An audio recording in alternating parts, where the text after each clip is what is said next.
DYFI മനുഷ്യത്വത്തിൻ്റെ മതേതരത്തിൻ്റെ ഉത്തമ ഉദാഹരണം. ഇന്നത്തെ മാനവരാശിക്ക് മുന്നിൽ കൃത്യമായ ഒരു മാതൃക. ഡിവൈഎഫ്ഐയുടെ മാനുഷിക പ്രവർത്തനങ്ങൾ അത് കേരളത്തിന്, മലയാളികൾക്ക്, എന്തിനേറെ പറയുന്നു, ഭാരതത്തിന് പോലും അത് വലിയൊരു മാതൃക തന്നെയാണ്.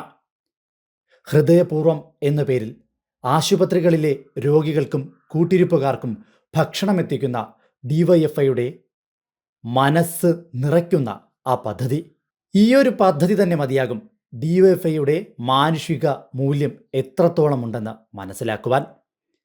ഇപ്പോഴിതാ നാടിനു വേണ്ടി നല്ലത് ചെയ്യുന്ന ഡിവൈഎഫ്ഐയെ, അതിൻ്റെ ഏറ്റവും മികച്ച കർമ്മ യോദ്ധാക്കളെ, അവരെ വേണ്ട വിധത്തിൽ അഭിനന്ദിച്ചിരിക്കുകയാണ് എം.എ. ബേബി. ആശുപത്രികളിൽ ജനങ്ങളിൽ നിന്ന് ശേഖരിച്ച ഭക്ഷണം നൽകുന്ന ഈ കാരുണ്യ പ്രവർത്തനത്തിൽ താൻ പലതവണ നേരിട്ട് പങ്കുചേർന്നിട്ടുണ്ടെന്നും എം.എ. ബേബി പറയുന്നുണ്ട്. പത്തനംതിട്ട ജനറൽ ആശുപത്രിയിൽ ഓണക്കാലത്ത് സദ്യ വിളമ്പിയതും കൊല്ലം ജനറൽ ആശുപത്രിയിൽ നടന്ന സമാനമായ പരിപാടികളും ഡിവൈഎഫ്ഐയുടെ കൃത്യമായ ലക്ഷ്യബോധത്തെ ചൂണ്ടിക്കാട്ടുന്നത് തന്നെയാണ്. നാടിൻ്റെ പ്രശ്നങ്ങൾ പരിഹരിക്കുവാൻ ത്രിതല പഞ്ചായത്ത് സംവിധാനങ്ങളും സർക്കാരുകളും നിലവിലുണ്ടെങ്കിലും സന്നദ്ധ സംഘടനകൾക്ക് ഇത്തരം സാമൂഹിക സേവനങ്ങളിൽ വലിയ പങ്കുവഹിക്കാൻ കഴിയും. 25 വർഷങ്ങൾക്ക് മുമ്പ് നായനാർ സർക്കാരിൻ്റെ കാലത്ത് നടന്ന മാനവീയം പദ്ധതിയെക്കുറിച്ച് നമ്മൾ ഓർമ്മിക്കണം. 1999-2000 കാലഘട്ടത്തിൽ നൂറ്റാണ്ടുകൾ മാറുന്ന വേളയിൽ നടന്ന ആ പദ്ധതിയുടെ ഭാഗമായി തിരുവനന്തപുരത്തെ സ്ത്രീകളുടെയും കുട്ടികളുടെയും ആശുപത്രിയിൽ കാത്തിരിപ്പ് കേന്ദ്രം നിർമ്മിച്ചതുൾപ്പെടെയുള്ള സന്നദ്ധ പ്രവർത്തനങ്ങൾ അതിന് ഉദാഹരണമാണ്. കേരളത്തിൽ സന്നദ്ധ സേവന മേഖലയിൽ ഏറ്റവും മികച്ച മാതൃകാപരമായ പ്രവർത്തനം നടത്തുന്ന സംഘടന തന്നെയാണ് ഡിവൈഎഫ്ഐ. സർക്കാരുകൾ ചെയ്യുന്നത് പോലെ തന്നെ ജനങ്ങൾക്കായി നല്ല കാര്യങ്ങൾ ചെയ്യുവാൻ സന്നദ്ധ സംഘടനകൾക്കും സാധിക്കുമെന്ന ആശയത്തിന് കരുത്തേകുന്നതും ഡിവൈഎഫ്ഐ തന്നെയാണ്.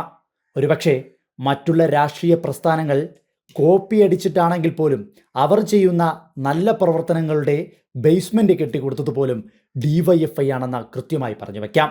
ഡിവൈഎഫ്ഐ സമൂഹത്തിൽ കാട്ടിക്കൊടുത്ത മാതൃകാപരമായിട്ടുള്ള നല്ല സന്നദ്ധ പ്രവർത്തനങ്ങൾ, ആ പ്രവർത്തനങ്ങളുടെ തണല് പിടിച്ചു തന്നെയാണ് ഇന്ന് ഈ സമൂഹത്തിൽ മറ്റേതെങ്കിലും ഒരു രാഷ്ട്രീയ പ്രസ്ഥാനത്തിലെ യുവത്വങ്ങൾ എന്തെങ്കിലുമൊക്കെ ചെയ്യുന്നുണ്ടെങ്കിൽ അതിന് എല്ലാ ക്രെഡിറ്റും നൽകേണ്ടതും ഡിവൈഎഫ്ഐക്ക് തന്നെയാണ്.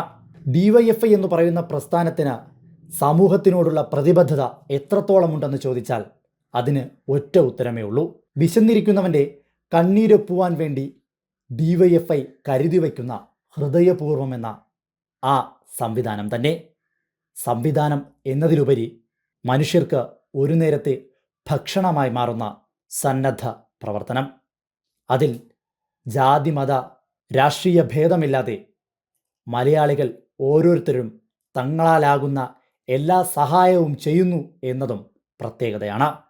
കൃത്യമായി പറഞ്ഞു കഴിഞ്ഞാൽ ഡിവൈഎഫ്ഐ തന്നെയാണ് ഇന്ന് കേരളത്തിലെ മറ്റുള്ള യുവജന പ്രസ്ഥാനങ്ങൾക്കെല്ലാം മാതൃകയായി മാറിക്കൊണ്ടിരിക്കുന്നത്.